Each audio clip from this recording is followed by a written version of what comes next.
have Honorable Farah Maalim, our senior, Honorable Deko Baro, Honorable Abdikadir Mohamed. From Wajir, which were the host here, and you have had small introductions with them before. Honorable Senator Abbas is here. Honorable Fatuma Joho, our women rep, is here. Honorable Ibrahim Sanei is here. Honorable Adan Dawood, who is also the host MP, is here. Honorable Yusuf, famous known as Mulero, is here, MP Wajir West.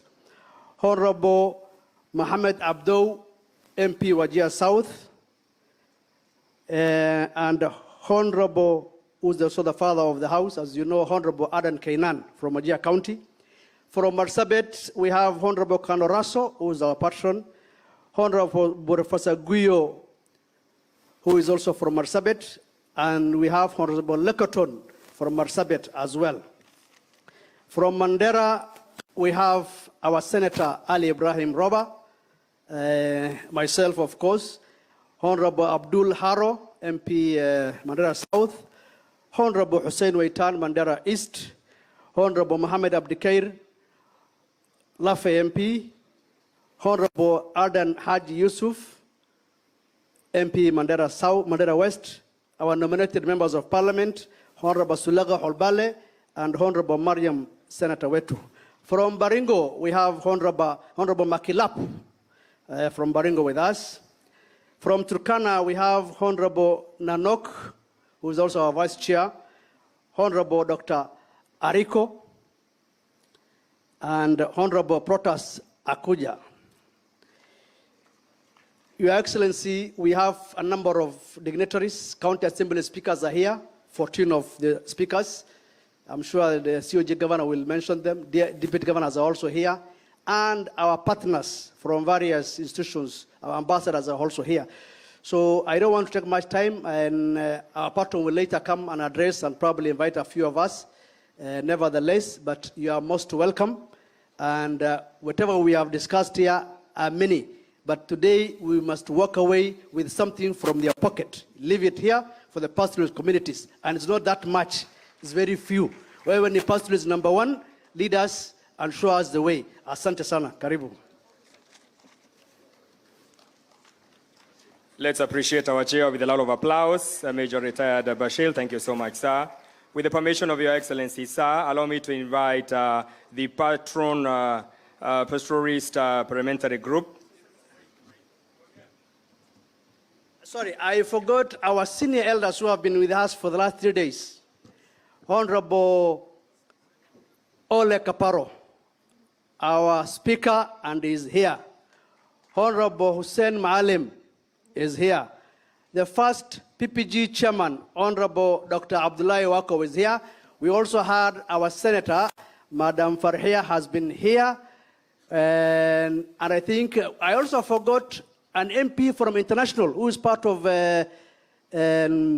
PPG. His name is Ole Sankok, our ambassador for Iyala. So, and also don't forgetting our Waziri, former Waziri Mohammed Elmi. He is our very able consultant for PPG and he's been driven through this program. So hata yetu tunamwambia asante with all our partners and everybody else. And karibuni. Oh, I forgot the famous, sorry, I didn't see you in time. Honorable Abdi Hussein Barre.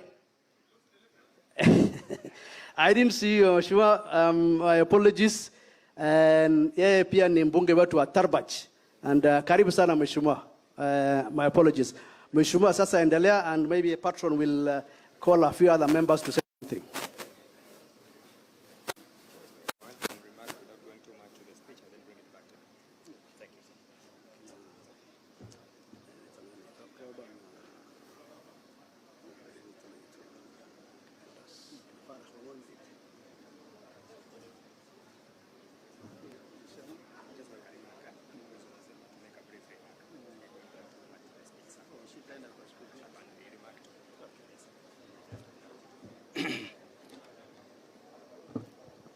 Your Excellency, the President and Commander-in-Chief of Kenya Defense Forces, our host governor,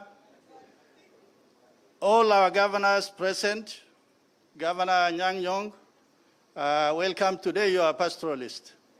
and you actually look like one.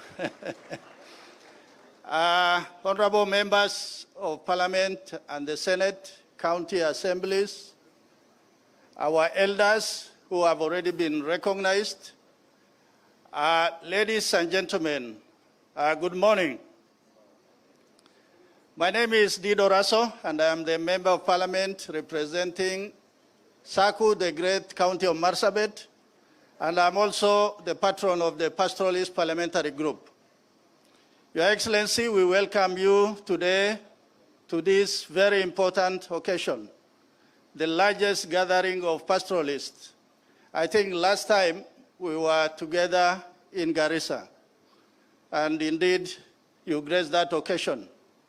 Like my chairman said, today you are the president, and we know you are a pastoralist. And today we look forward not to complain. I am told there's a book in the Bible called Lamentation. Today we are not going to do lamentation. We are going to share ideas with you. We are going to also suggest and propose many things that we can do together, from members of parliament to governors to the national government. Finally, I want to thank our host governor. I think he has been gracious. I think he has gone out of his way because we were afraid. Was Wajir going to accommodate all these gathering here? We have been around for the last 3 days, and I think your organization has been magnificent. Security has been first class, and we are indeed grateful that we have gathered here today. I will make my speech as the patron, but for now, all of the delegates, development partners, government officials, please feel welcomed and feel like a pastoralist. We are the most free people in the world. Thank you.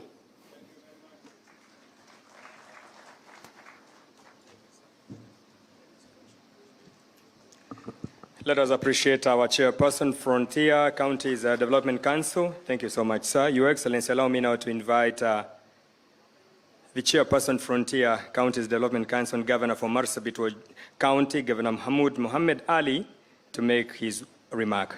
Let's appreciate our governor. Thank you very much.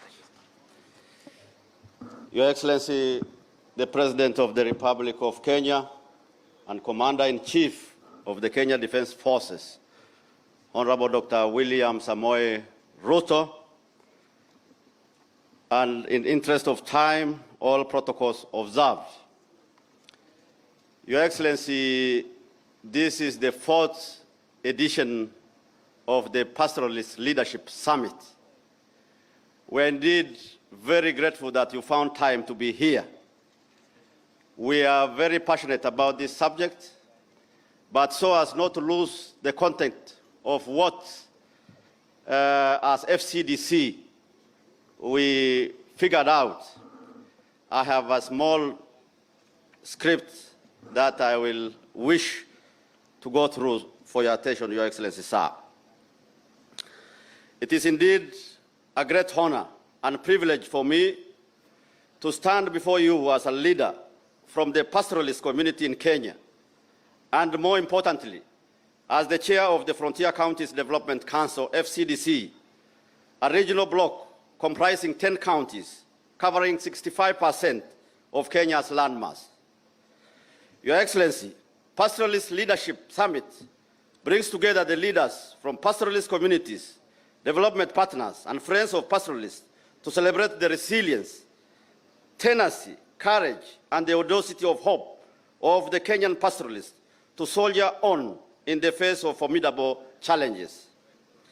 The summit also provides us with the opportunity to brainstorm on how best and how fast we can unlock the immense yet untapped potential of the pastoralist areas. We are profoundly delighted that, Your Excellency, you found time to join us and accord us your distinguished company and magnanimity of your attention as we conclude this fourth edition of Pastoralist Leadership Summit.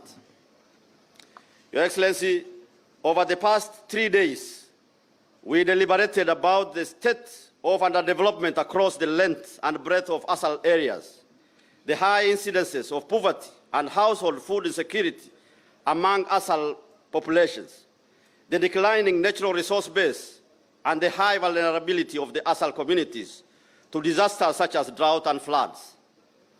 We also shared ideas and deliberated on actionable solutions as we proudly spoke about the enormous potential that exists in the ASALs. I will not narrate to you the problems that we deliberated about, nor will I describe those enormous potentials, nor the actions that needed to be taken to reverse the narrative of fragility and economic vulnerability of the ASAL communities. Your Excellency, the failure to develop the arid and semi-arid lands of Kenya is not due to a lack of understanding of what should be done.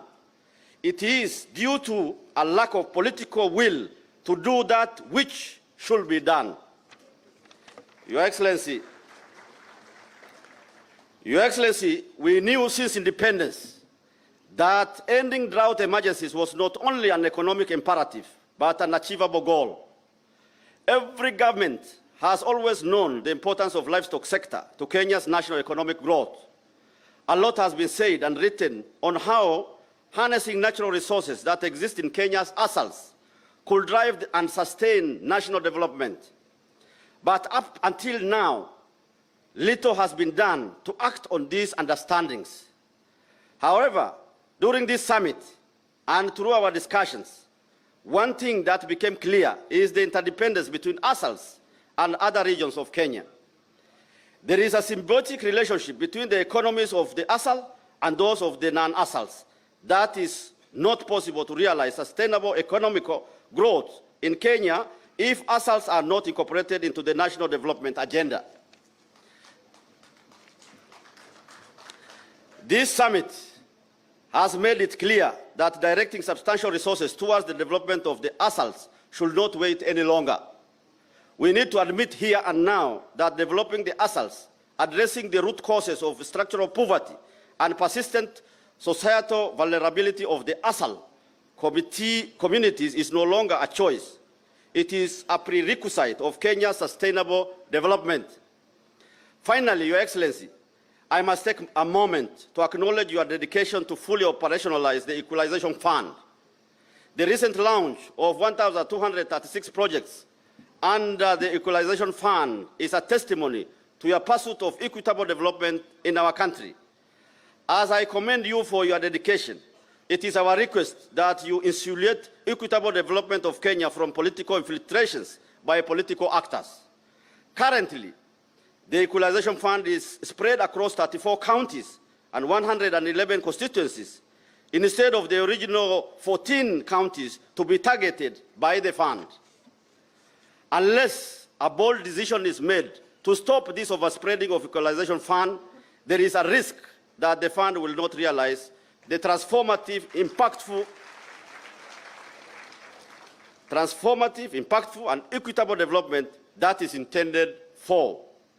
As I conclude, Your Excellency, I want to give you the assurances of our commitment and that of the FCDC fraternity to support you in your leadership and your endeavor to unite Kenya and lead our nation to prosperity together.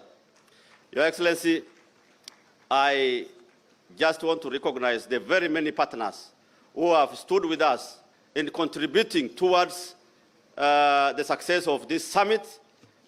Since the host governor himself, a member of the FCDC, we will leave the opportunity for him to recognize the respective players who have contributed to this success of this forum, plus recognizing the FCDC fraternity that is present with us here today. Your Excellency, we are indeed very, very grateful and welcome to Pastoralist Leadership Summit. Thank you very much and God bless. Thank you so much. Our chairperson, Frontier Counties and Development Council, and the Governor, Marsabit County, Honorable Governor Mohamud. Your Excellency, sir, with your permission, allow me to invite the chairperson, Council of Governors, and the Governor of Wajir County, Governor Ahmed, who will make his remark. And with your permission, sir, also acknowledge the Ambassador for Swiss to Kenya and also the Assistant Secretary General, UNDP. Karibu, Governor. Let's appreciate Governor wetu kwa makofi mazuri.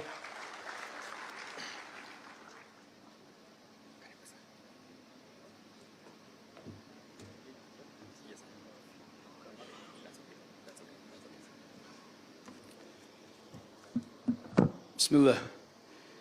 Your Excellency, the President of the Republic of Kenya and the Commander-in-Chief of the Defense Forces, Dr. William Samoei Ruto. Your Excellency, welcome to Wajir. Your Excellency, I joked with you the other day that we're waiting for you like rain. We are glad to have you here. In economics, they talk of something called diminishing marginal utility. The places that you go one too many times don't seem to appreciate you. Please come back to us many more times. Your Excellency, before I make my brief remarks, with the indulgence, because the only two Excellency governors here, and the third is representing my party leader who was also invited. I want to call them up stage here to just greet the people. So I'll start with my brother, the governor of Mandera, to make some very brief comments. Your Excellency, as he comes up, the governor of Garissa was with us here, and he had to travel back to Garissa under emergency last night. He lost his brother, and we say, Inna lillahi wa inna ilayhi raji'un, may he rest in peace. He really wanted to be here, but as a result of that emergency, he could not be with us. Karibu, Governor. Thank you, Chair.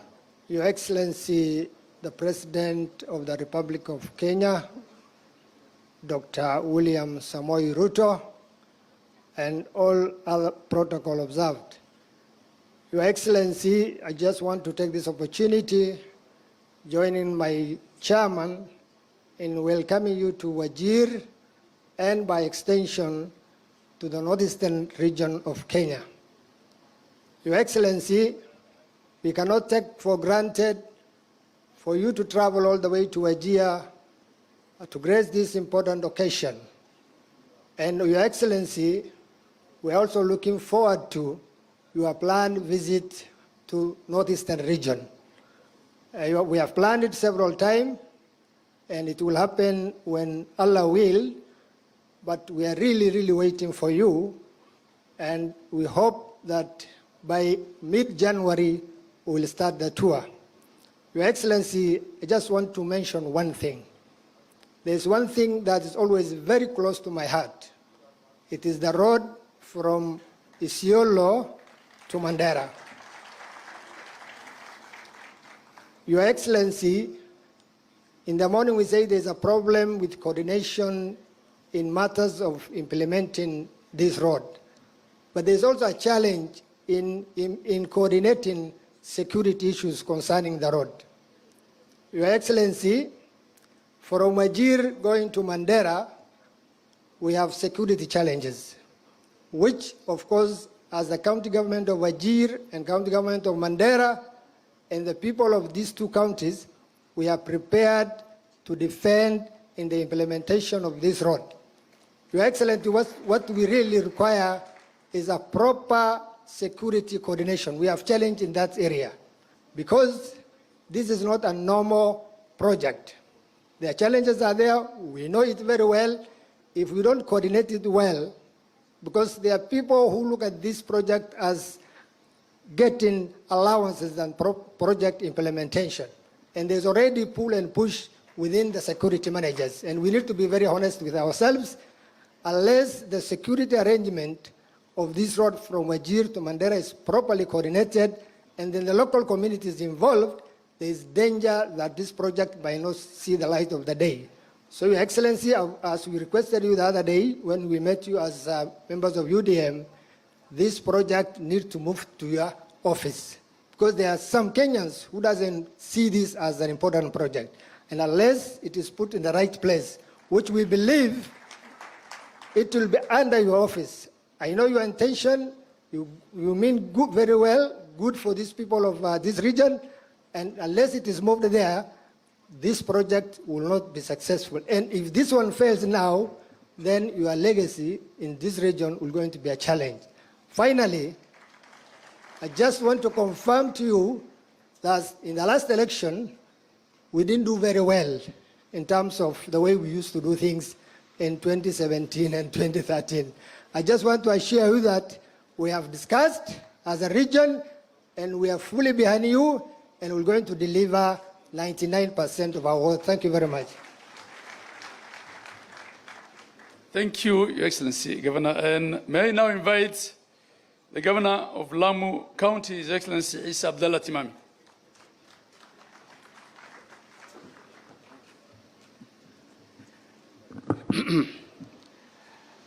Your Excellency, President of the Republic of Kenya, Dr. William Samoei Ruto, Excellency Governors here present, Honorable Members of Parliament of both houses, Honorable Members of County Assemblies, Honorable Speakers, distinguished guests.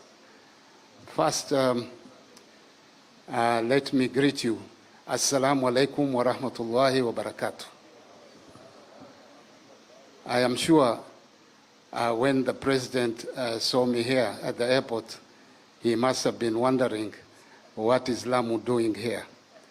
I just want to inform him that until the 1960s, we had NFD and contagious districts. Contagious districts were Lamu and Tana River. So Lamu is here by right. I also want to assure the President that our region, and Lamu is a founder member of FCDC. And we want to assure him, in our region, come 2027, we are prepared and we shall back him. I want to tell him that he doesn't even bother to come and campaign in our region. Si tumeamua. Hebu inueni mikono waone tumeamua. Your Excellency, our region and all, our biggest challenge is water. Na tunaomba serikali iwekeze vilivyo ili watu wetu tuondoe shida ya maji katika eneo letu. Kwa hivyo sitaki kusema mengi, ninawashukuru wale wote ambao mmefika, na tunamwambia Rais Ruto kuwa mambo bado, na yeye mwenyewe atajionea. Hii kipindi imebaki, ile support tutampea. Asanteni sana na Mungu atubariki.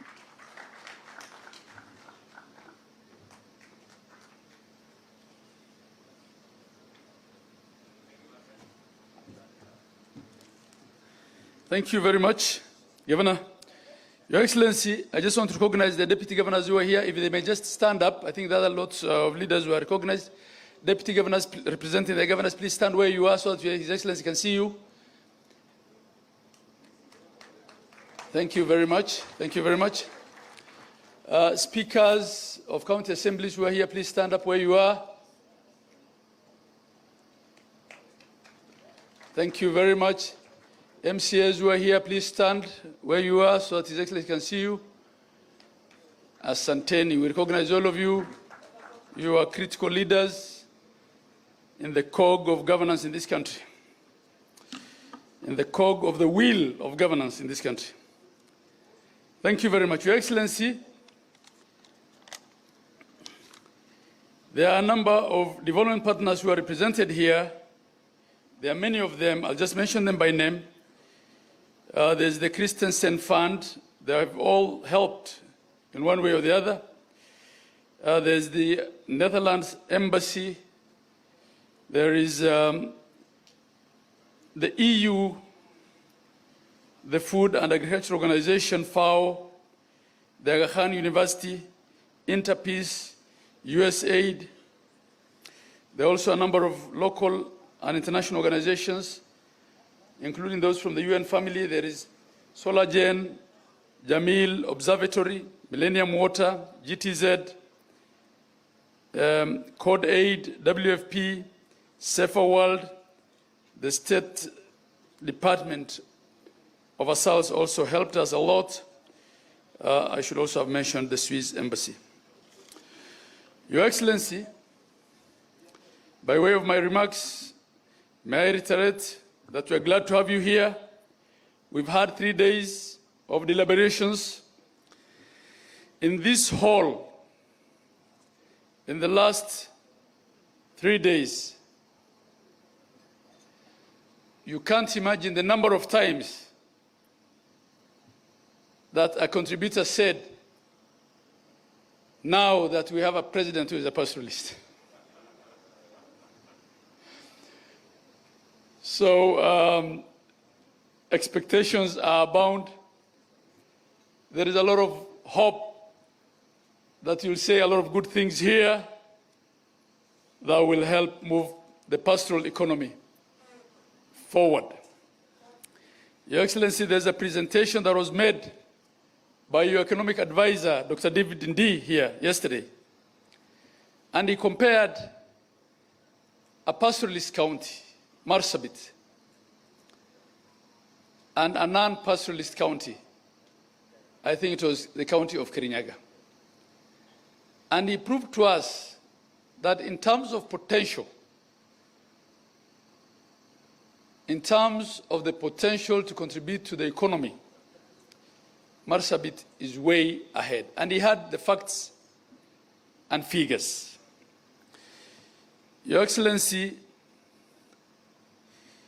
we've also, on many occasions in the last 3 days, mentioned the sessional paper number 10 of 1965, which sessional paper categorized Kenya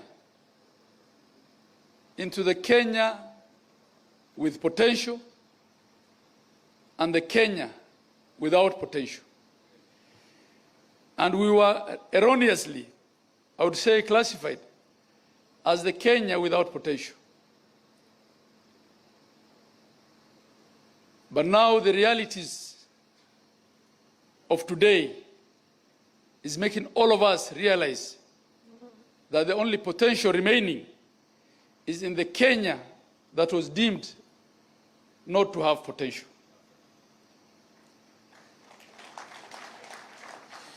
We have virgin land, which is rich. The soils are arable. Increasingly, our water situation is improving. Your Excellency, in many forums I've said, in the Kenya where there is water, there is no land left, so we must take water to the Kenya that has land, so that we can feed ourselves as a country. Your Excellency, in 2016, you'll remember, as Deputy President, when you came here with the then President, there was the Kenya Livestock Marketing Council, which you pronounced yourselves on.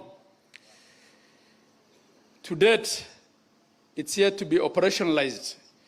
It has no council members or board. We believe it is a critical institution if we have to make our livestock marketable. Our chair of the FCDC has spoken about equalization. I'll not repeat what he said, but Your Excellency, the sunset clause will be kicking in 6 years. We need your help to do one of two things: to release all the money so that we can implement the projects before the end of the sunset clause, or reasonably extend the sunset clause so that we don't lose that money. On the specific interventions that we discussed with you, and as far as this particular county of Wajir is concerned, I was a witness to all the calls you made, all the instructions you gave on the issue of Wajir water and sewerage, on the issue of dealing with the challenges that we have with electricity here, and the attempts to link us to the national grid, the instructions that you gave on the fast tracking and unclogging of the bottlenecks with respect to the Isiolo-Mandera Road, and in particular with the annuity program, on the instructions that you gave on the Butche Dam, and the numerous other requests that were made by the leadership of Wajir County. And we thank you for giving us time to discuss our problems as a county with you the moment you landed. We don't take it for granted, and we thank you for those interventions. Your Excellency, of late and in the recent past, there has been a lot of noises about the Social Health Authority and the Social Health Insurance Fund. There's also been noises from certain quarters about the National Equipment Support Program. Your Excellency, I wear two hats as the Governor of Wajir County,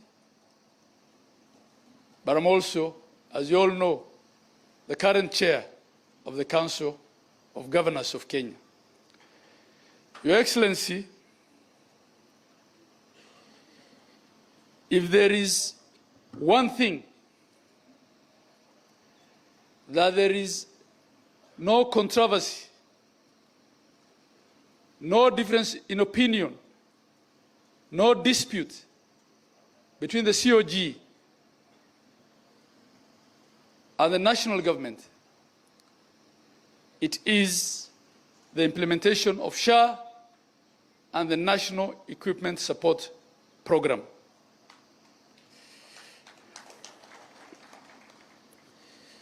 We're already seeing the benefits of SHA, Your Excellency. In my phone, I have messages which I have shared with leaders in many platforms of claims approved in our referral hospital to the tune of hundreds of thousands for surgical operations for patients who could not afford to pay those bills.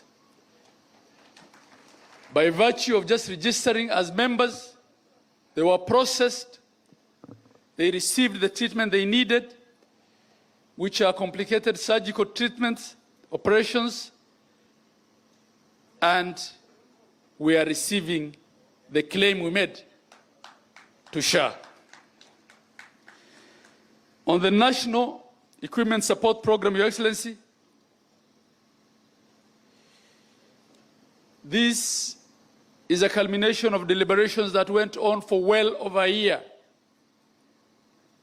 And I have been at the center of it, initially as Vice Chair of Council, and now as the Chair of Council. We evaluated, we weighed our options of the best way to replace the aging mesh equipment, and also to equip new facilities, upcoming facilities, such as the Level 5 hospital that we're building in this county. There was the option of outright purchase, which, given the reality of our economy, we could not afford. And we, consensually, between ourselves and the Ministry of Health and all the players in the health sector, agreed that the best way to go is public-private partnership. In the procuring of the vendors for the various categories of equipment, we also agreed as a Council of Governors to be represented by the Secretariat of the COG. And we were briefed every so often. We will call a full council meeting to be updated on how we are doing. So I want to ask the Fourth Estate to at times check the facts. Please check the facts with those that it concerns. It concerns us. We are on board. We are okay with it. We are waiting for the equipment to be delivered and deployed. Your Excellency, I would want to end it there, but before I sit, you will allow me, with your indulgence, to allow only 2 people before I welcome the Minister to welcome you. I want to allow the regional head of the UNDP, who's traveled all the way to Kenya for this meeting, to, on behalf of all the development partners who are here and who work with these 15 pastoralist counties, to come and greet the gathering in the presence of the President of the Republic of Kenya. And thereafter, I'll call upon the representative of my party leader, who is the acting party leader, to also come and make some remarks. Madam, please.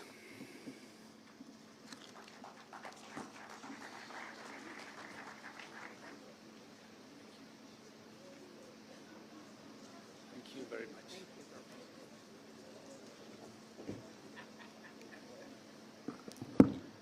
Your Excellency, Dr. William Ruto, President of the Republic of Kenya, it's good to see you again, Your Excellency.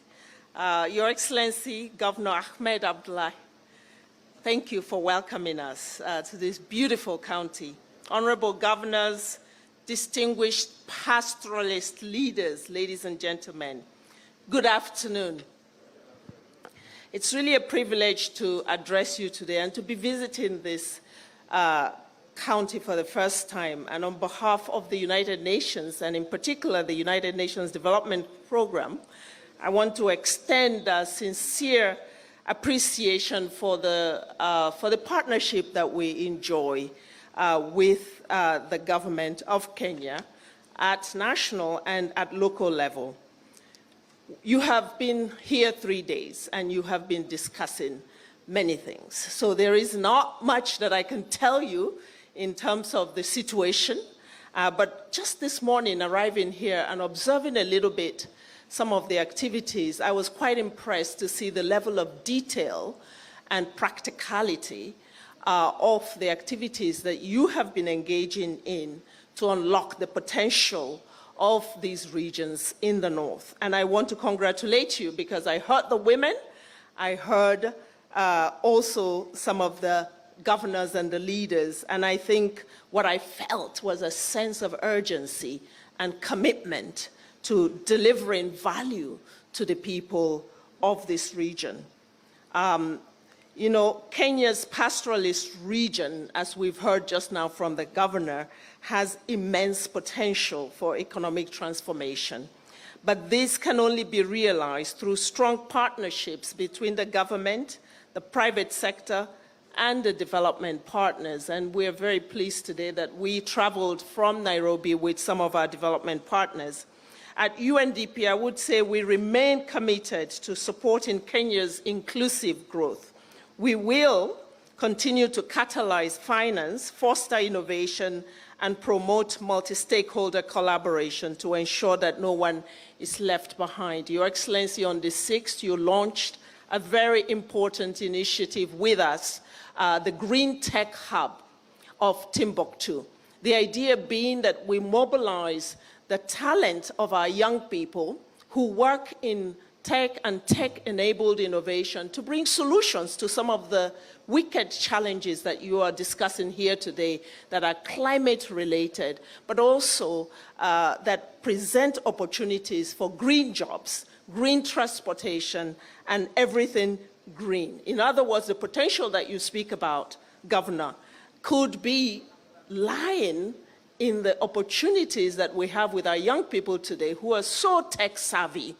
And it is that technology, crowding in new technologies into this space, that will help you get there. So my plea today is that you do not ignore the young people and their innovation. And we need to make sure that the solution, the journey here, includes a lot of our youth, because they really have the answers at their fingertips with the new technologies. And UNDP is putting its best foot forward to make sure that that asset of our youth and the ingenuity that they bring to this space has support, and that we continue to invest in it. As we move forward, let's then reaffirm our commitment to the pastoralist communities as vital contributors to Kenya's growth, to its resilience, and to national cohesion. Together, I believe that we can reimagine pastoralism as a transformative force for sustainable development, for prosperity, and for equity for all. I thank you.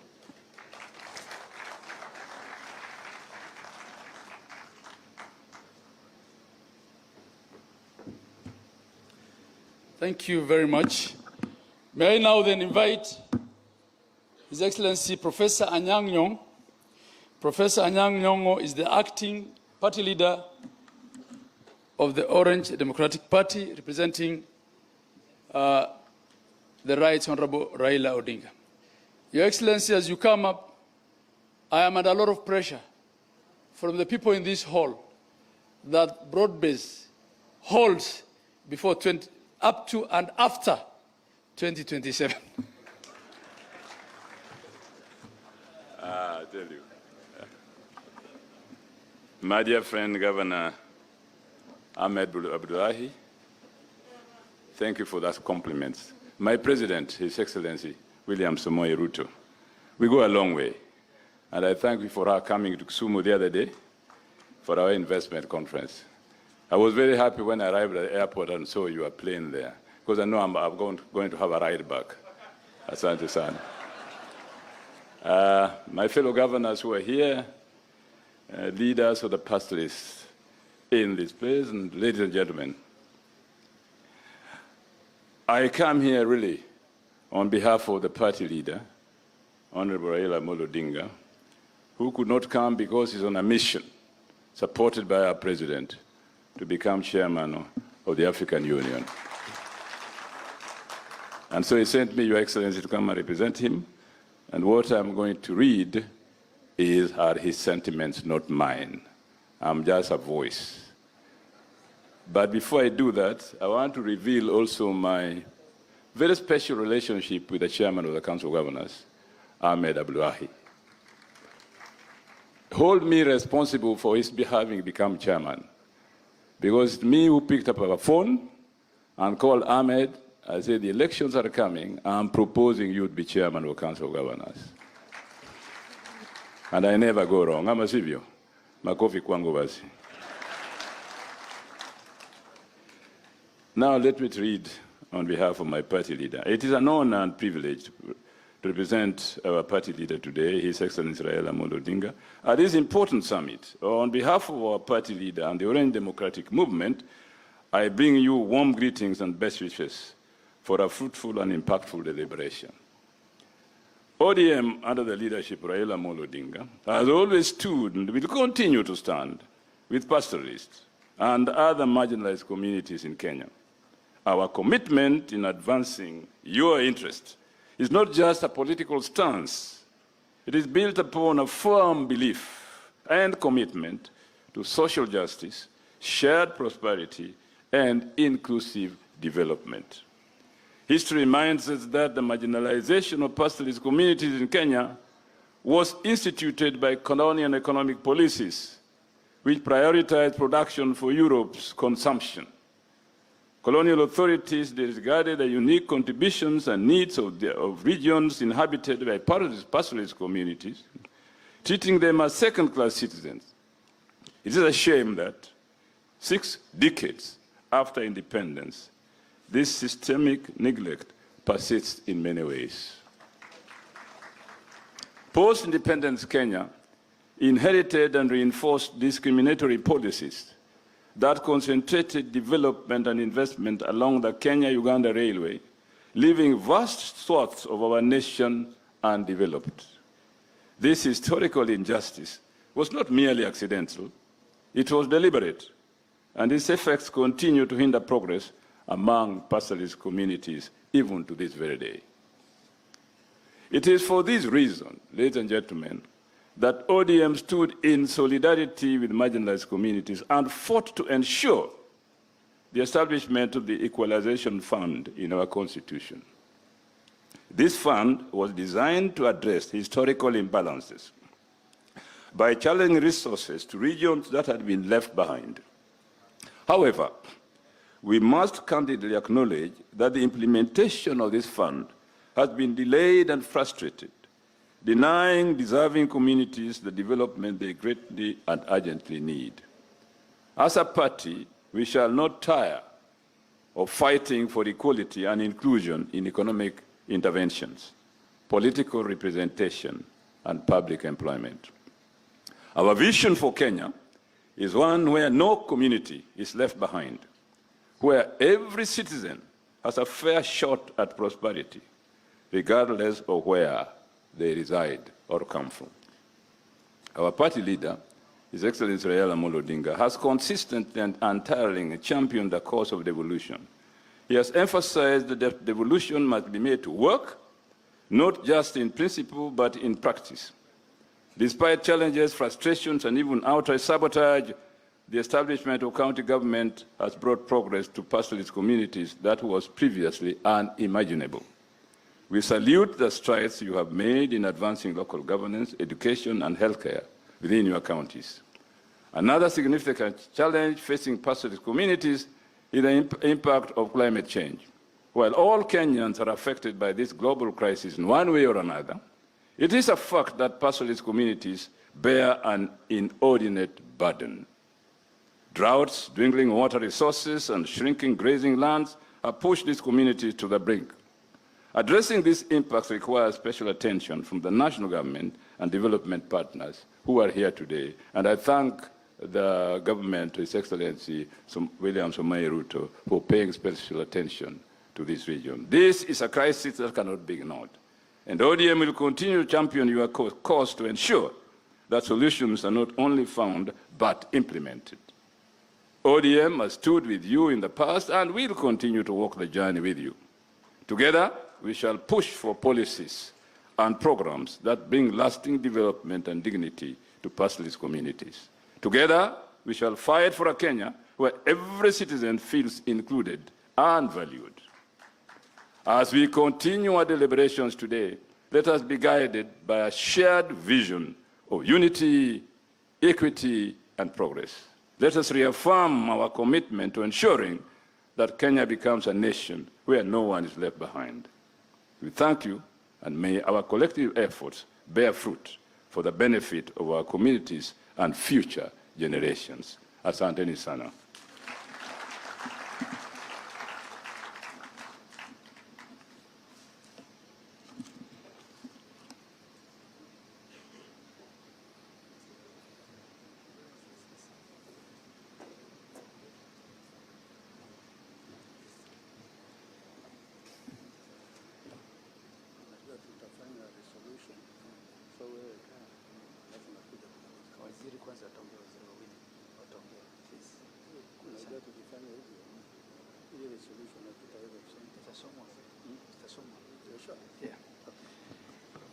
May I now invite the Cabinet Secretary for Environment and Climate Change, the Honorable Adan Duale.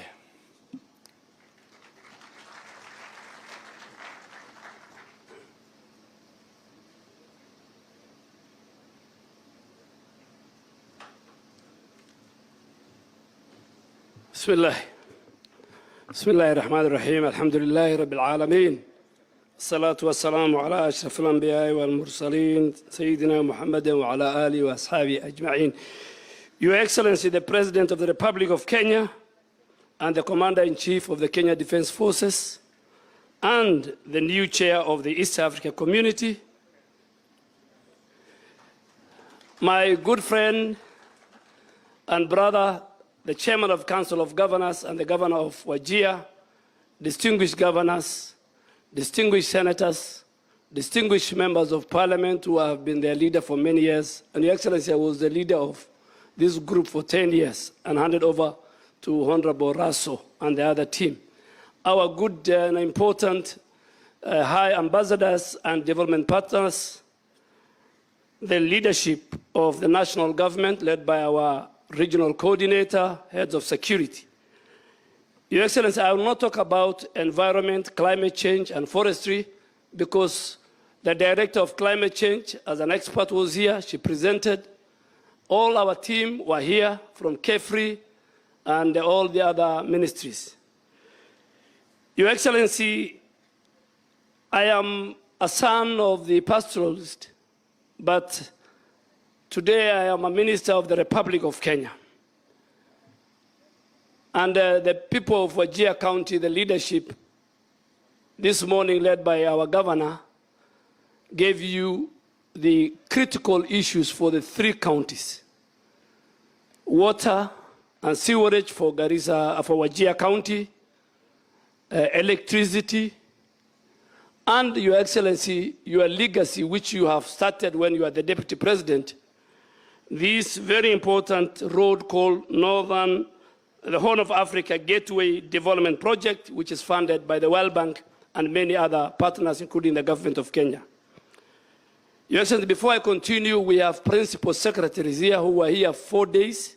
Principal Secretary Umi Bashir, Principal Secretary Abdi Dubat, Principal Secretary Ismail Madei, Principal Secretary Kelo Harsama, and our Principal Secretary in charge of livestock, very important, Bana Jonathan Mike. Please clap for them. Your Excellency, since you became and took over, and I'm happy today, Professor Anyang' Nyong'o did not say it. I am very happy because at one time you were the deputy party leader of ODM and Anyang' Nyong'o was the Secretary General. And I can tell you, and Honorable Henry Kosgei was the chairman. And I can tell you that was one of the times when a political party was run very well. I was a very young parliamentarian. So, siasa si uadui, siasa ni urafiki, na siasa ni mashindano. Your Excellency, since you became a president, there is peace, tranquility, and security in the pastoral areas. This region, the 5 counties in this region that border Ethiopia and Somalia, used to have serious security threat internally and externally. And I want to speak it even as a former minister, your Minister for Defense. Since you took over security, even in the North Rift, the interclan wars, the cattle wrestling, you said it when you were campaigning and it ended. Thank you very much on behalf of the leadership and on behalf of the cabinet that today me and my sister are representing. Number 2, Your Excellency, you have done 3 things, and I want you to continue. 3 things, whether I have been around. 3 things, and Professor Anyang' Nyong'o will bear with me that. 3 things that President Kibaki tried and he could not do. President Uhuru tried and he could not do. These 3 things, the first one is on the unity of the people of Kenya. You will go into history as the only president when he was elected, because election is an event. Election is just one-day event. You are the only president who said, regardless of where you come from, regardless of your social status, regardless of your political status, regardless of your religious affiliation, and the county you come from. Kenya is one, and the people of Kenya must be treated as one. I want to thank you, and there are many of us, there are thousands and millions of Kenyans who will work with you. And Professor Nyang'o is here representing Honorable Raila Odinga. We are so proud of you. Yesterday, you drove to our former president, a person you and myself worked with. You have reached out to former prime minister, and we encourage you to reach out to all leaders so that each and every leader, whether in the opposition, whether in government, we agree on one thing, on how Kenya can move forward. So, Your Excellency, we are behind you. There is leadership, we are all behind you, and I'm sure everybody in Kenya is very happy. Election is one event, uniting the country, developing the country. Number two, Your Excellency, universal health care was tried by President Kibaki.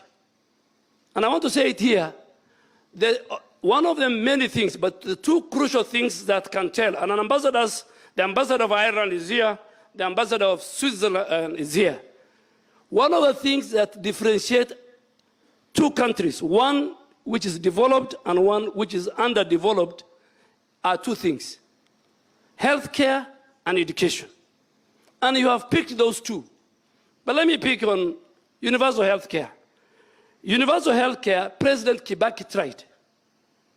Honorable Charity Ngilu was the minister. And it reached a stage where even President Kibaki said, no, this is a hot potato, I can't touch it. President Uhuru Kenyatta started it. Kisumu was one of the pilot counties. Kisumu, Machakos, Isiolo, and I think Nakuru. Or Nyeri. Those four counties were the pilots of the universal health care. At one stage, the President Uhuru said, this thing is too hot. Let me drop it. It died. Today, I want to tell the people of Kenya, Your Excellency, that universal health care should be, in fact, your main legacy, because it affects every section of our society. And why do I say so? Universal health care model has brought a new, better modification than NHIF. 54%, Your Excellency, 54% of Kenyans cannot afford good health care. That's why these members of parliament, everybody were doing fundraising. That's why there's a huge migration. If you look at the numbers of Kenyans going to India to look for health care, you can't imagine. And the crisis happened during the COVID. Majority of our unemployed, those in the informal sector, the market we have just passed here, will access this universal, this social health authority. And governor have said it. Today, before this, I was paying about 5,000 shillings. Now I'm paying close to 39,000. So those of us in the higher rank, I am sure the president is paying about 60, 70,000. So those who are paying 500, now it has dropped to 300, 54%. 54% of the people who are the lower cadre, and these are facts, are now paying 300. And when they pay 300, you access what the Council of Governors chairman was saying. Before, NHIF was only paying for the bed, for example. Now, SHA will pay for the bed, will pay for the surgery, will pay for the medicine. Those who cannot even pay, and at some stage, Your Excellency, you allow me even, and I think I'll go to the FM station, because the county of Wajir, county of Garissa, county of Marsabit, county of Mandera, county of Isiolo, and other pastoral counties were not doing very well. Our 3 counties are doing, I think Wajir is the best, is doing 6%. Garissa and Mandera are doing 5%. And I want to ask all our leaders, during this December holiday, let us come back here and register our people en masse. Our people will walk into these hospitals. They will be treated. Those who are unemployed, who cannot pay the central government, the money that I am paying extra, the money that the current members of parliament are paying, the extra money is what is going to be used to treat the millions of Kenyans who are unemployed, who are in the informal sector, who cannot pay. Mama Mboga just needs to pay 300. They will never ask you for Harambe, for medical. They will never ask you, we want to take somebody to India. This is the benefit that SHA has brought. In the implementation, ask yourself, this system is waterproof. This system is fraud-proof. Many hospitals and clinics, if you walk in Wajir and Garissa and Kisumu, many hospitals and clinics will close when SHA takes root properly. The reason is there are many people who opened health centers and hospitals because they were getting fictitious, corrupt money from NHIF. But because I know a number of high quality, transparent health facilities will be found in our country. And I will tell you, the moment 100% transition is done, you will see many people in our counties closing shop. Why? Because they were surviving on the fraud that was taking place in the previous system. Second and last important on SHA is the patient's record. Your record in Wajir here, if you are a resident of Wajir and you are in Nairobi or Kisumu and you become sick, because of the digitization of the system, you don't need to carry lab test. You don't need to carry your history, ailment history. You go to your doctor, he clicks on the button of that computer, and you'll find your record. But now, you go to this hospital, you're told pay for lab test. Next week you are sick, you go to another hospital in Nyeri, you are told pay for it. This is a very important thing. Your Excellency, affordable housing. I am sure the leadership of Wajir County and Garissa and Mandera and all these pastors sitting here, there is serious affordable housing going on in all their constituencies. What does the affordable house tell you? And also President Kibaki failed to deliver because of negative politics, because of negative forces. Affordable housing is a constitutional requirement, and it obligates government, the national government, led by the president, that there must be, it's an article in the Constitution, there must be a decent housing for every citizen. If a government has to implement that provision, then the answer is affordable housing. Your Excellency, affordable housing, I have seen it, I was shocked. I walked into Wajir, I look at the records, it's being done in Eldas, it's being done in all our constituencies, it's being done in all the 14 counties of that. So it's very, very clear thing, and please let you be remembered. In 2 years, Your Excellency, the biggest problem Kenya was facing in the education sector was the teacher-student ratio. These members will agree with me, I served with them, even today. But in 2 years, this is the only administration that employed so far, I think, over 120,000 teachers. In the 10 years of President Uhuru Kenyatta, we did 100,000. In 2.5 years of President William Ruto, this government has employed over 120,000. Your Excellency, teachers are now everywhere in northern Kenya. Secondly, we inherited an economy where the micro and the macro was not doing very well. Inflation was very high. The shilling was weak. Food prices were very high. Today, Kenya, good people, those who are listening to me and those who are here, Your Excellency, today in our region, our shilling has stabilized. Inflation has gone to 2.7%. In 16 years, we haven't seen it. The Kenyan Bankers Association, Your Excellency, they have a meeting every end of year. They have invited me as their chief guest tomorrow night. I'll speak more about the economy tomorrow. Those are the right guys who can give you. You told us, Your Excellency, that let us invest in production, not consuming. God gave us rain.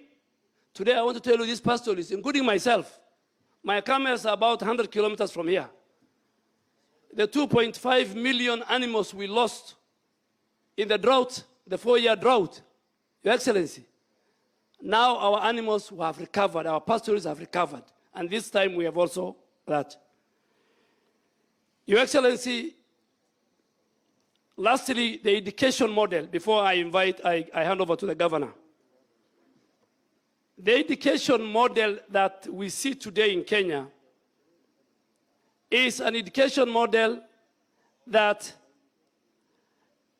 unlike when I went to the university many years ago, where all of us, regardless of our social status, we were given boom.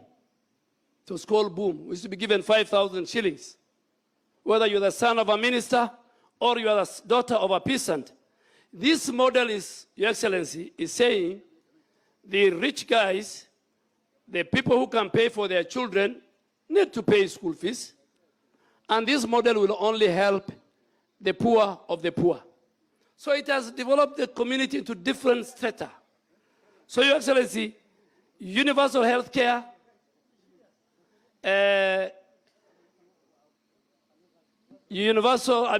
education model, the unity of our people is very critical. And I want to ask all Kenyans, please,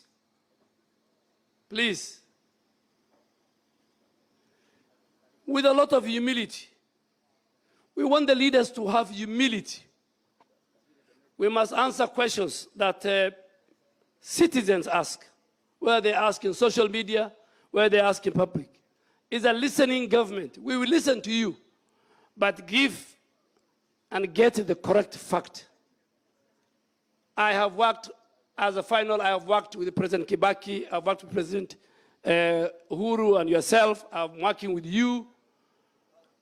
I want us leaders to be held to account.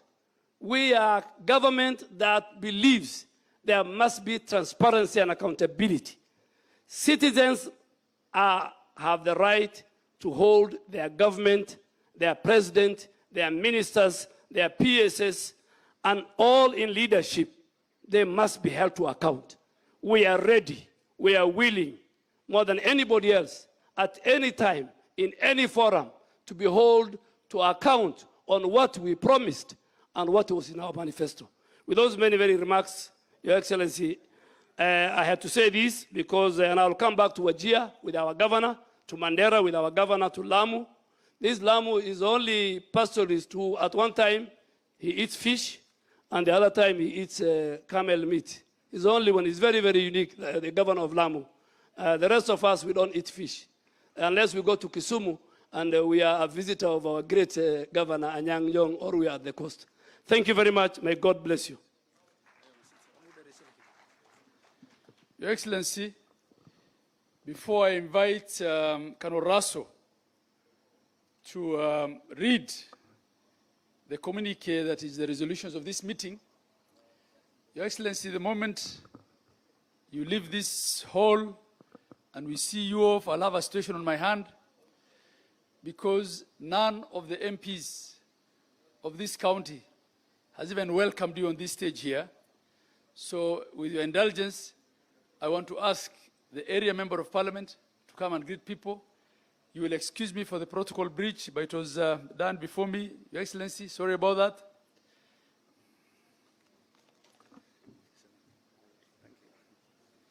Thank you very much, Your Excellency. Because you are here, I will not say what other things I wanted to say, lakini wageni mnakaribishwa Wajir. Thank you for honoring us to come to this Pastoralist Leadership Summit. This is a summit which has been initiated before we even became counties by the Pastoralist Parliamentary Group. That is the group that forms the core of this Pastoralist Leadership Summit. So, as members of parliament who are here in my constituency, I apologize on behalf of everybody if you feel that you have been slighted and you have not been welcomed to Wajir. So nasema poleni sana. Please let us just take this as one of the many hitches that happens in when we are organizing big conferences. And because we have visitors with us, tunasema wacha tukaribishe visitors in-house. Hii kitu yetu in-house tutafanya baadaye, and heads will roll for that. Thank you very much.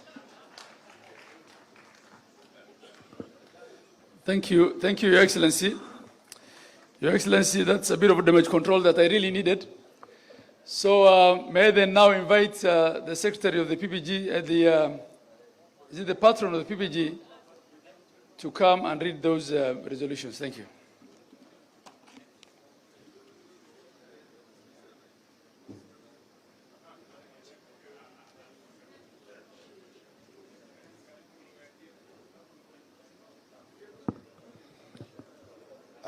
Thank you very much, Mr. President. With your indulgence, I wish to call forward 4 of our elders in Pastoralist Parliamentary Group, Honorable Kainan, Farah, Sarah, Ali.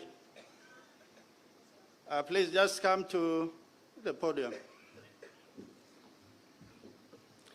Your Excellency, before we read the communique from this summit, these are my elders in Parliament and also colleagues. And also they have a taste and feel for what pastoralism is all about. And I will give each one of them just 1 minute to make remarks. Just 1 minute. Your Excellency, Dr. William Samoei Ruto, I'm sure mine will not be a minute because of the protocol hitch. They have to, of course, we'll take care of your time. Your Excellency, we are all here as politicians. And you know, somebody like me and you who are not attached to politicians, who are self-made politicians, we are always sticklers to procedures. And I also want to join the MP for Wajir East, the host MP, as the father of parliament, and being the biggest stakeholders, and having seen this group, Your Excellency, in 1999, you remember, one morning, Mzee Moi woke up and appointed all the officials of this particular group assistant ministers. And we were asked not to stop our subscriptions. Our patron then was the Honorable Francis Olekaparo, who is here. And what followed, Your Excellency, was the coordinator of our group was also, he had a dual citizenship somewhere. Alipelekwa Ethiopia, na huko akakuwa wazimu, na akakufia pale. So this organization has a very rich history. And that's why I want to join my colleague, the Honorable Aden Dawood, in apologizing to my colleagues as your father, as the father of parliament, in apologizing. It has nothing to do with anybody else. It's our own making. Please accept our apologies as a group, because I know there are 109 of you there. Having said this, Your Excellency, we are all politicians. The government, serikali yako ni serikali ya wafugaji. Umetuonyesha, umedhibiti, na umetamuka na ukasema serikali hii ni serikali ya wafugaji. Ndio leo hii tuko hapa. Hiyo ina maana kubwa sana. Wale kama mimi na wewe ambaye tulikuwa hapa, mimi nimeshuhudia, nimesimama hapa kwa kiwanja ya Korehe 1999, 98 tukuliza barabara kutoka Nairobi, kutoka Garissa all the way. Leo hii barabara hiyo, Mheshimiwa Rais, that was 98, haikufanyika. Nikiwa mjumbe tena 2007, 2008 nilisimama na Mheshimiwa Kibaki hapa, haikufanyika. 2013 mimi na wewe na Mheshimiwa Uhuru tulisimama hapa, haikufanyika. 2017 ulikuja, 2022 ulikuja hapa, 2017 tulisimama hapa, haikufanyika. 2022 ulikuja hapa ukaahidi, na saa hizi barabara imeanza kutoka Isiolo, Lame inaelekea kutoka pale inaelekea. Tunataka kusema asante.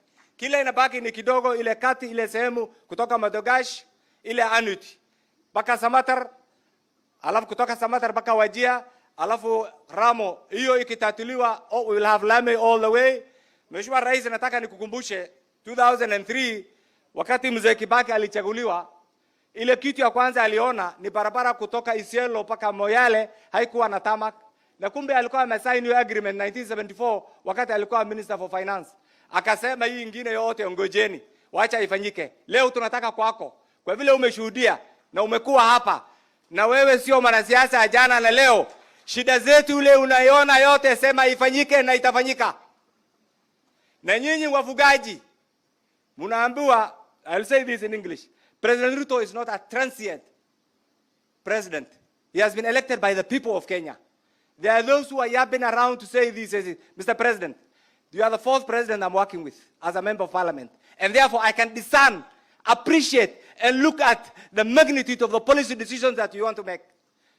We want to thank you. Don't be afraid. What has lagged this country behind over the last 60 years?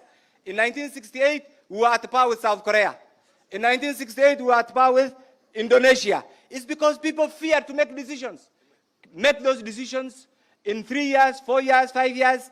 Kenyans will appreciate. And those who are running around saying today Ruto must go, will say Ruto must be around. And that is where we're heading. Mheshimiwa Rais, there is a livestock marketing authority in Malaysia. There is livestock marketing authority ambayo tulimaliza. Mheshimiwa Rais, can that board be operationalized? That board be operationalized. Mheshimiwa Rais, hapo zamani za kale, na hii nataka hao wote wasikie, sisi tulikuwa tunanyanyaswa. Kulikuwa na vetting. Historia ya vetting ilikuwa ya Wasomali na wafugaji. Imetolewa ama haijatolewa? Simetolewa. Imetolewa, and we want to thank your PS, Professor Bitok and team, for removing that stigma of vetting. Imeisha. Sasa we are just like other Kenyans. Mheshimiwa Rais, NEDI project. Unikubalie tu nitasema, because I'm their father, what I understand. NEDI projects, kuna kijana alianza hiyo kazi.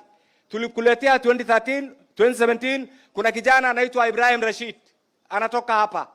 NEDI project, unajua, was frustrated between 2002 hizo, and then juzi, tunataka hiyo kijana arudi kwa hiyo kazi. Ibrahim Rashid atusaidie kuimplement hiyo kazi. Hiyo nimeombe.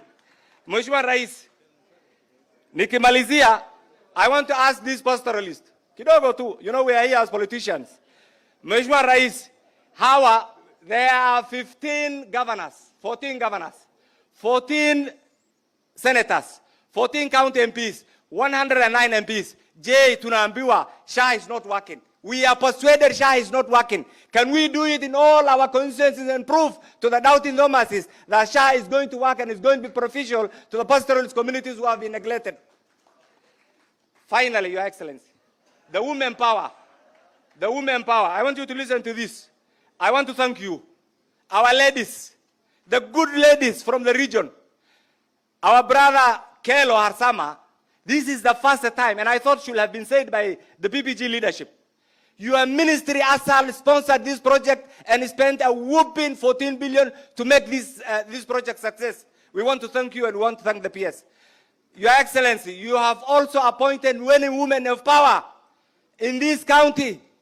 We have a PS, Umi Bashir. We have the chair lady, Northern Water. We have many other women of distinction. We want you to continue empowering the women. You have appointed Rama Jaldesa just last week as the chair of gender. Continue empowering women. But because our colleagues here have been allow me to break the protocol. Invite the Honorable, And we have to do because I want to invite the Honorable Fatuma Jeho on behalf of the women to come and join us and also say thank you on behalf of the women fraternity. Your Excellency, I have one request, final request. Kumalizia. Wewe ulisema, this is why I'm the father of parliament, and you know that's why I'm not going to do filibustering, but I will say the truth. Your Excellency, ulisema katika serikali yako hatutakuwa na abductions. Wewe mwenyewe, you know how you have joined politics. You have been firm. You have been consistent. Your Excellency, allow me to say this to you as your follower and also as a person who believes in true leadership and constitutionalism. Your Excellency, one of the elected MCS who ought to have been here, who comes from my constituency, the Honorable Yusuf Hussein, has been missing since September 2024. I urge you, you are our father, you are our friend, wherever he is, save his life and allow him to come back to his family. Nasema asanteni sana na mniradhi kwa hayo mengi, but I hope wherever we are, let us support our president. Usiasa haina woga. Go to your villages. Muta akisema, I know the social media. If truly we believe in what the president is doing is good, let us go all over and support his policies. 2027, all these are investors. Karibu sana kwa serikali yako. Shukran. Your Excellency, the President and the Commander-in-Chief of the Defense Forces, Your Excellencies, the governors present, wabunge walio mahali hapa, mabunge yote mbili, na mabunge ya gatuzi, wananchi wa Wajia, hamjambo. Hamjambo tena. Your Excellency, tunashukuru sana kwa sababu tuko hapa kama wafugaji. Na tusije tukafanya makosa kufikiria wafugaji ni kina Keinani peke yake. Tuko wafugaji hapa kutoka bonde la Ufa, tuko na wafugaji kutoka South Rift and North Rift, na hata tuko na wafugaji kutoka Mlima. Mimi natoka hiyo Mlima. Kwa hivyo wafugaji tuko hapa. Na nataka kusema Your Excellency, tunakushukuru kwa sababu wewe ni mmoja wa viongozi ambaye unatambua uongozi wa kina mama. Mimi nisingalikuwa hapa kama wewe haungalikuwa. Na Mheshimiwa Rais, tunakushukuru manake wewe kusema maneno ya uongozi wa kina mama sio story, umefanya.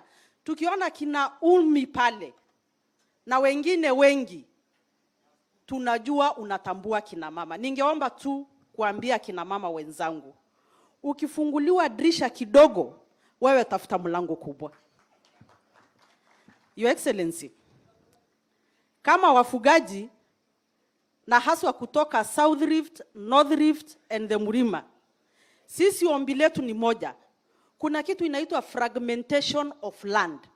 Yaani mashamba yetu yamegawanywa vipande vipande, mpaka tunapozungumza sasa hivi itaelekea mahali hiyo mashamba haitakuwa na faida yoyote.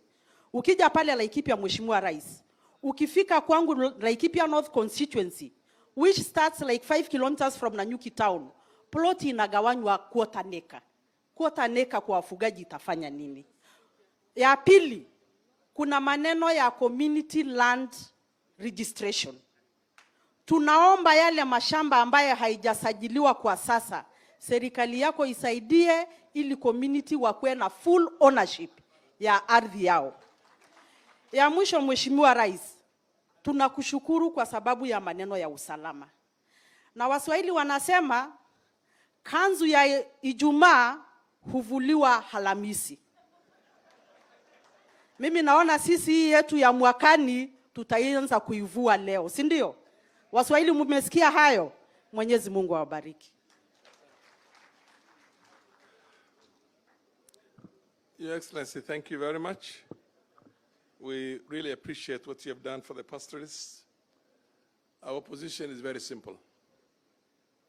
Sisi umetusaidia sana, hata ingawa sisi hatukusaidia katika kuria iliyopita. Saa hii ni wewe peke yako tuseme, mimi najua kuna mwingine ama mwingine moja na Tarbaji. Saa hii wacha kukusaidia. Hata kama wale wako karibu na sisi wakitusukuma nje, hatuwezi kuondoka, tunakaa hapo hapo. Umeelewa? Lakini tutashindana hapo mpaka tukupe kura zote. Hata wewe ukitufukuza tokeni nje, hatutoki. Umeelewa, Your Excellency? Hakuna mahali pa kwenda. You are getting 99% of our votes come the next election. The other one thing I want to tell you, we have a serious problem with young people who are out of school. Your Excellency, out of the 2.5 million students who are out of school, 1.5 of them come from only 10 ASAL. 10 ASAL. Between Garissa, Wajir, and Mandera alone, we have 850,000 young boys and girls who are out of school. I just want to beg you to do one thing. Your Excellency, one key solution is to implement the provisions of the Section 95, subsection 2 of the Education Act of 2013, which allows the integration of the Duksi and Madrasa into the formal education.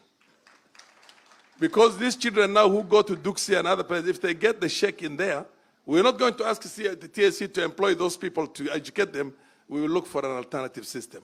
I think those instructors, we're not calling them teachers, those instructors can even be recruited through NACONEC. You get my point? So, Your Excellency, let us deal with this time bomb. The other thing, we already have recognized what you call the accelerated education system. I have a personal experience. I took a young man who came from the madrasa to standard 6. By the time he reached standard 8, he was number 1 in the index number, and he qualified to go to Stray. And now he's a doctor. He's a consultant doctor. So when you bring the students, children from those other places and integrate them into this, it works very well for our community. Your Excellency, we request you to give direction for the implementation of the Presidential Working Party report as regards the strengthening of NACONEC. NACONEC is one organization that has really made a transformation, serious transformation in the access to education of our people, because these pastoralists, when they move around all over and the children are there, they're being fed, then they will be there. But if they have nothing to feed on, then they have a problem. Your Excellency, the final issue is we have a problem of drugs in our region. This region is getting flooded with drugs from Ethiopia and from Somalia. And they're coming in lorries, truckloads. Please direct your county commissioners and your county commandants to seal our borders to make sure this does not happen. Today, there are more than 10,000 illegal immigrants in Wajir here. And that business is very, very thriving. You know, once drugs come into place, then you create instant billionaires. Those instant billionaires now push back the law and order system. So what we need to do is, before we get another into Medellin and Colombia, let's deal with this problem right away and finish that thing. And let us see how we can stop drugs. Finally, Your Excellency, we have a big problem with Mira. I know you have, there are many other people also who want Mira, but we'll deal with it in our own ways. And I'm talking to the governors in here. Let us do what the coastal people did. At least for the start, stop Muguka. Stop Muguka completely. Because otherwise, Your Excellency, watoto wetu watamalizika. Ni vile ilikuwa tu with liquor. Liquor, you know, local brew in Kalenjin land, those early days when Moi was there and Haji, the late Haji, as a PC, and, you know, resolved that problem. The government came hard on it and made sure that that thing is a thing of the past. Now, help us also get over that. Thank you very much, Your Excellency. And we want to thank you a lot for all the good things you did for us. Na para sawa ile barabara ya Dadaab Liboi, Harhar. Ile Garissa Dadaab Harhar. Thank you. For the interest of time, Your Excellency, Dr. William Samoei Ruto, all protocol observed. Assalamu alaikum. Assalamu alaikum. Mheshimiwa Honorable Kainan, pamoja na His Excellency, thank you for seeing what the rest of the leadership did not see. Your Excellency, and everyone that is here, karibuni Wajir, mujihisi nyumbani, mkule nyirinyiri kwa wingi, maziwa ya ngamia na susa. Duale, make sure you get susa today. Mheshimiwa Rais, tulianza juzi hii mkutano, nilitereza hapa kidogo. Na leo pia sijaitwa, nikafikiria kidogo nimewekewa mtego. Nikasema nani ananiwekea hii mtego? Lakini nawakaribisha. Mheshimiwa Rais, as they say, politics is local. And when they see you coming here, we are given a lot of information to pass to you. Ya kwanza, niliambiwa nipatiane salamu wazee ambaye walikukaribisha kule stadium ukitafuta hii kiti, Mheshimiwa Rais. Walikuwa economic forum. Sikia, unajua kidogo sisi tulikuwa tunakulima, Mheshimiwa Rais. Lakini Mungu ni nani? Saizi tuko pamoja. Sasa pokea salamu kutoka wazee, Mheshimiwa Rais. Ya pili, watu wa Wajir wamesema ukirudi airport wasalimie. Utawasalimia, wamesikia. Mheshimiwa Rais, shida zangu si mingi. Niko na 3 tu nataka kuomba. Mheshimiwa Rais, tunaomba last mile connectivity. We are not doing very well. By the time you come back to Wajir, we expect at least to have connected 500 households. Mheshimiwa Rais. Ya pili, unajua I'm a county MP. I have 6 constituency. Wamama wa mboga wameniambia Mheshimiwa Rais anawatambua. Na nikuambie wanataka soko ambaye ni modern market.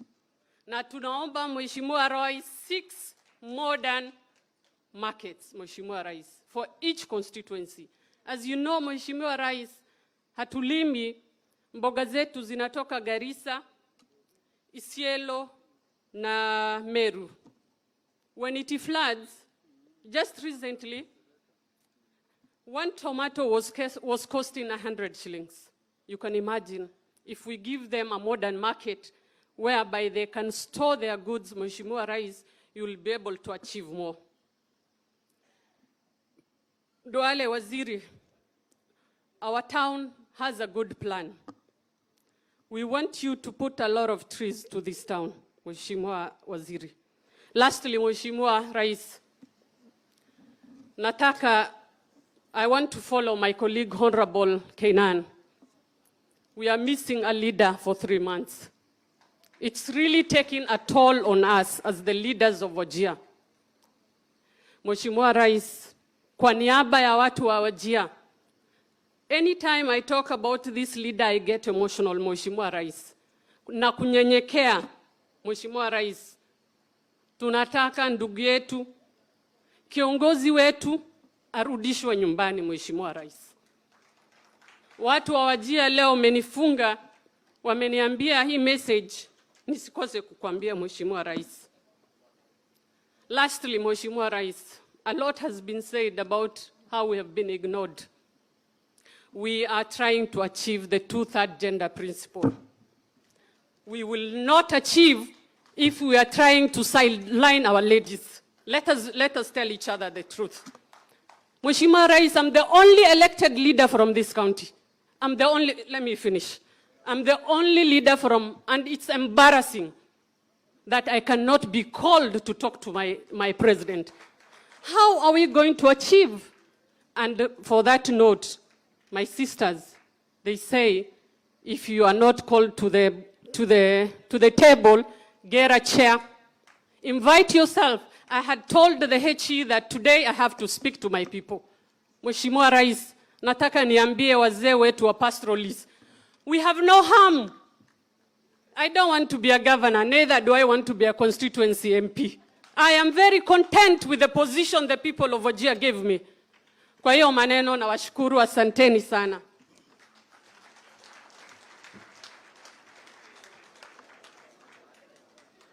Your Excellency, the President of the Republic of Kenya, distinguished guests, ladies and gentlemen. because all the leaders that have spoken about development and other issues, allow me to get political, because this is a political gathering. Your Excellency, it is important for us, the pastoralists, to understand our entire problem is political, and the solution is nothing other than political. Your Excellency, the collective registered voters in the pastoralist region, the 15 counties, is 4.1 million votes. You must be able to realize the power you have and exercise that power to be able to bring advantages to yourself. Your Excellency, we have 109 members of parliament in parliament. And it's very unfortunate because instead of billing our own shortfalls on the government, we should bill it to ourselves, because we always ask, where do we sign when it comes to other bills? Without saying, if you're signing some bills in favor of other economic programs, we should be also saying, how can I support you here and you support me here? Your Excellency, the reason why, and I don't say this for any ill intention, but I must say it. The reason why our brothers from Mount Kenya, who have taken half the government and half the development budget of this government, will still complain and believably make them appear aggrieved in this country when they have taken everything in reality. The only reason why that is possible is because of the collective votes that they have galvanized, and it has become a threat. If our pastoral communities understand the collective power of their 4.1 million votes and galvanize to support this government and this president, we will be able to sit and ask to be streamlined, at the forefront of the programs of government. Your Excellency, I'm the chair of Senate Standing Committee on Finance and Budget. This is the only government whose indicators in everything is positive, but the narrative out there is negative. Simply because these 109 members have not taken to the forefront to discuss the positives of government. How do you expect to be recognized if you don't? In politics, you look for space, you look for a seat, you sit on it before people invite you. Why am I saying that? The exchange rate was at 164 when this president took over. It has stabilized at 130. People called it a glitch, a fluke, but it has sustained itself. That is a positive indicator of a working government. The inflation rate has come down from almost 6% to 3.6%. Nobody is speaking about it. The prices of essential commodities have come down tremendously. Nobody speaks about it. We were not credit worthy when this president took over. Today, as of last financial year, we've managed to pay 1.5 trillion of our debt, and everybody is ready to give us debt. And nobody should lie to you. People demonize. I heard a very absurd statement somewhere in the country, in Western Kenya, where a member of parliament stood and said, this president has borrowed 10.7 trillion, oblivious of information. That our borrowing rate is much lower. The government of the United States of America, their debt to GDP rate is at 100 and something percent. And we are at 67%, and it's going down. I want to urge our brothers and sisters here, we have the power if we see it. We have the power if we organize ourselves. We have the power if we own this government, speak on behalf of this government in each of the 109 constituencies. Then we'll be able to tell the president, we need our space. With our 401 million votes in one basket. The other day I spoke, Your Excellency, for 20 seconds in this forum, nothing else. I just said, the day the pastoralists understand and are able to galvanize their votes in one basket, then that is the day they would have realized the power they hold in their hands. Your Excellency, Thank you very much, and I want to say, Karibu sana, may God bless you. Thank you very much, Your Excellency, for indulging us, and also Governor Jir for your magnanimity. Your Excellency, in the interest of time, I think I will just do a summary of what the pastoralist leaders coming from 15 counties, 107 members of Senate and the National Assembly, 15 governors, 15 senators, speakers, deputy governors, all assembled here. They came up with a resolution. First, it is on peace and security as the anchor to development. Your Excellency, I think you may not talk about it, but for those of us who have been in Parliament now long enough, I think this government has achieved enough in North Rift, in Upper Eastern, in Northern Kenya, that today the guns are silent. This is as a result of investment and also commitment by your leadership. So for that reason, the only thing we want to ask is development for peace, so that as soon as the guns are silent, let us do small things that brings youth on board, elders on board, so that we are able to develop prosperous societies in this region. Your Excellency, the second issue is on investment in the livestock economy. For those of us sitting in Parliament, this financial year, you gave us 1 billion. That has never happened in the history of Kenya. It is something others will say is small, but for many of us, we celebrate it because nobody has ever thought about the livestock or the pastoralist economy. So for that reason, going forward, Your Excellency, let livestock breeding, rearing be part of the economy. Because if we do that, then it means we are taking cognizance of 15 counties where people, that is their mainstay, the mainstay of their economy. Honorable Your Excellency, yes, I engage the Speaker a lot. Your Excellency, the other issue is on education. Honorable Farah said, today in the ASAL, we have 1.5 million children out of school. What we want to ask of your government is the continuation of boarding schools in the ASALs and also the continuation of a school feeding program. On Nakonek, at the beginning, I think there was the thinking that Nakonek was going to help in the ASAL. But in the last 10 years or so, the mandate of Nakonek has been gradually changed from addressing education in the ASAL to addressing pockets of vulnerabilities in all of Kenya. In the process, we as ASAL have suffered. For that reason, let Nakonek remain in its original mandate.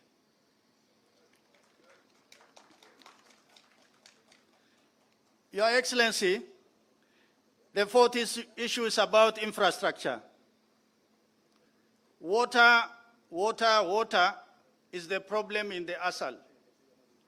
If we have water, then the animals will not die.